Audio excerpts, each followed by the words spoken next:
السلام عليكم غالياتي، نتمنى ان شاء الله كامل تكونوا بخير وتكونوا كامل مهنيين. اليوم راح نديروا مقروط الكوشه كيما طلبتوني باصغر كيله على اليوتيوب. كيما عودتكم يجي هذا المقروط مرمل، نعطيكم من نوع السميد اللي راح تخدموا به، الطريقه الكامله كيفاش تخدموا هذا المقروط وينجح معاكم. هكذا غالياتي، الطريقه اللي تخلي الغرس من الطرف للطرف، يعني ما يجيش جهه كاينه وجهه ما كانش، والغرس تاعكم يعني ما يبسش داخل الفرن ويجي يدوب في الفم غالياتي. وشوفوا الحبه كي نفتحوا كي نسي نشوفوا القوام تاعها. شوفوا غالياتي تجي مرمله كي ما يحب الخاطر، حكمه روحها، لكن غير تعبزوا عليها الله يبارك. بسم الله ما شاء الله. نروحوا مباشره نشوفوا طريقه التحضير والمقادير مع بعض. اول حاجه غالياتي نقولوا بسم الله. راح نكيلو بالكاس تاع 220 مليلتر، نديروا هكذا كاس ممسوح من السميد يكون متوسط. نخيروا نوعيه مليحه، تحبوا تاع الباكيات كيما تحبوا تاع الميزان، ولكن اذا كان درتوا تاع الميزان وكان المتوسط تاعو بزاف خشين خلطوه مع السميد المتوسط تاع الباكيات. من بعد درت 3 كيلات ممسوحين البنات، كيلات ممسوحين تاع السميد، وجبت كيله تاع السمن تكون نوعا ما فايضه، تفيض غير شويه. تحبسوا بهذه الطريقه. اكد لكم على السمن كيما شفتوه فاض وقطعت اللقطه هكذاك تحبسوا، كتر من هكذاك ما ديروش باش ما يجيكمش مبسس بزاف. من بعد خليت السمن تاعي يعني حتى نبرد، يعني كيما شفتوا قريب جمد لي. تقدروا تخلوه المهم يكون بارد، ماشي لازم يوصل هذاك القوام وتبداو تخدموا وتبسوا في السميد نتاعكم. اكيد نحطوا كميه تاع الملح ما ننساوهاش، ونبقاو نبسوا في العجين في السميد نتاعنا.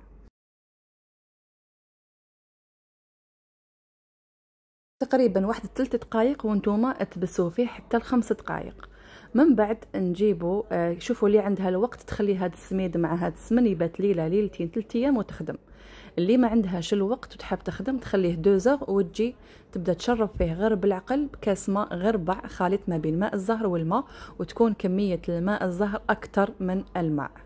ونبقاو هنا لازم ما يتعجنش غالياتي. راح نزرب معاكم نوعا ما لا فيديو، نبقاو نحركوا كي شغلكم تخدموا في البيتخا، نبقاو نحركوا فيه وهو يتلم ما بين يدينا. ولكن كل ما نضيفوا كميه تاع الماء تكون قليله، نخلوها نحسوها حتى يشربها باش نزيدوا الكميه الثانيه.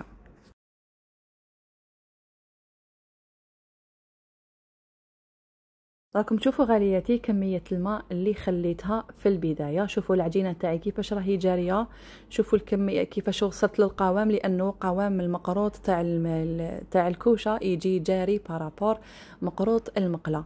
شوفوا كميه الماء هنا راح نخليه يبات ليله كامله، لانه درتوه في الليل. الا كان درتوه الصباح خدموه العشيه، ولا كان درتوه العشيه خدموه الصباح. غدوه من داك غالياتي شوفوا يعني القوام تاعو اللي لقيتوه. هنايا لقيتو نوعا ما اشرب السوائل تاعو، مازال خاصو شويه. دوك هنا راح نكيلكم بيدي، دوك تشوفوا ندير كميه تاع ما زهر في يدي ونبقى ندور فيه ما بين يديا حتى نتحصل على قوام يكون طري. شوفوا كيفاش عمرت في يدي هكذا في الكف، ونبقى ندور فيه ما نعجنوهش البنات ما بين يدينا حتى يتلم. ولازم ما يكونش جاري بزاف وما يكونش ناشف يترمل ويتفتت ما بين يديكم. دوك نزيد ندير كف اخر نعمر شويه تاع المزهر، راني مباشره من القرعه كيما راكم تشوفوا غالياتي. نزيد ندورو ما بين يديا حتى نحس باللي صاي ما راحش نزيد له، ونبدا نلم فيه يعني خلاص دا كميه مليحه كافيه من الماء. كيما راكم تشوفوا حبيباتي هنا صاي بدا يتلم.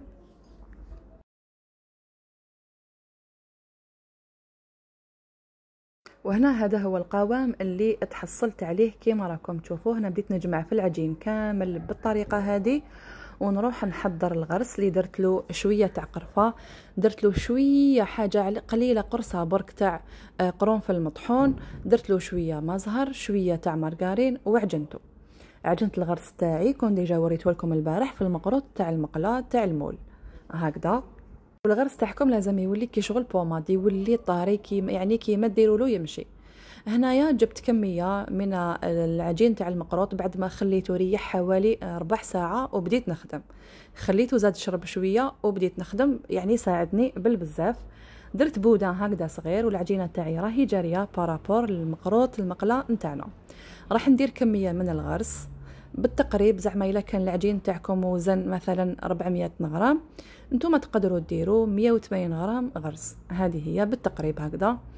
ديروا كميه مليحه من الغرس باش يجيكم من الطرف للطرف. السر اللي يخلي الحبه تاع المقروط كي تقطعوها تصيبوا الغرس من طرف للطرف اللي هو الغرس يكون طري، وتضغطوا كيما شفتوا يعني لا فيديو راهي تعبر على نفسها. تضغطوا من جهه تخرجوا الهواء، من جهه تمشوا الغرس نتاعكم مع العجين. اذا شتوا الحربوش راح يغلبكم اقسموه في النص، حكموا الجهه الاولى حطوها دو كوتي، وخدموا الحربوش اللي تقدروا عليه كيما راكم تشوفوا. تغلقوا عليه من تماك وتزيدوا تضغطوا عليه نوعا ما، ومن بعد تبدا يترولي غير بالعقل حتى تتحصلي على حربوش يكون رقيق. لانه لو كان ديريه خشين وتحطي فوق المول تاع المقروط راح يخرجوا بزاف الاطراف. هكذا غالياتي شوفوا نسقموا هكذا بالمول، نضغط عليه جيدا كي يخرجوا، نسقموا الاطراف بالمول. كل حاجه راهي واضحه، برك راني مسرعه. هكذا غالياتي، وشوفوا الحبه تاع المقروط نتاعي. نزيد نعاود نضغط هكا نسقم بالاطراف ونروح نشوفوا الحبات نتاوعنا البنات. نسقموا الحبه بلا كوبات الحبه تاع المقروط يعني، وشوفوا البنات الغرس نتاعها راهو من الطرف للطرف. راح نكمل كامل المقروط نتاعي بنفس الطريقه، ونروح نستفوا هكذا في الصينيه بهذا الشكل. يعني كي تكون دي بلاطو كبار تعمروهم حبه لاصقه قدام خوتها، وتزينوهم بحبيبات قرنفل وتروحوا طيبوهم. هنا باش نزرب في التصوير كانوا الحبات الاولين اللي حماروا اللي كانوا في النص، نحيتهم غير بالعقل وعسلتهم حاجه خفيفه برك باش نكمل التصوير ونحط لا فيديو. لانه في هذه الاونه كي كنت نصور كانت البلاطو تاعي مازال كامل ما طابش. نحيت لكم الحبه الاولى عسلتها غير هكاك شويه شويه. شوفوا كيفاش جاي مرمل ما يتفتتش في اليد يعني. تقدري تحكمي الحبه عادي، تست بيها في ليزاسيات تاوعك وكلش يحمر لك وجهك. مي كي تحبي تاكلي يدوب لك في الفم يعني بسم الله ما شاء الله. وخير دليل راح نحيلوا الحبه تاع القرنفل ودوك تشوفوا يعني كيفاه داير يعني بسم الله ما شاء الله. والغرس تاعو طري زبده يا غالياتي. شوفوا البنات مجرد الضغط يعني كيفاه يتفتت معاكم، والغرس راهو باين باللي راهو كي الزبده. نتمنى ان شاء الله الوصفه تاع اليوم تكون عجبتكم. نتمنى ان شاء الله الشرح كان وافي وكافي. ما تنسوناش من دعمكم ونقول لكم السلام عليكم.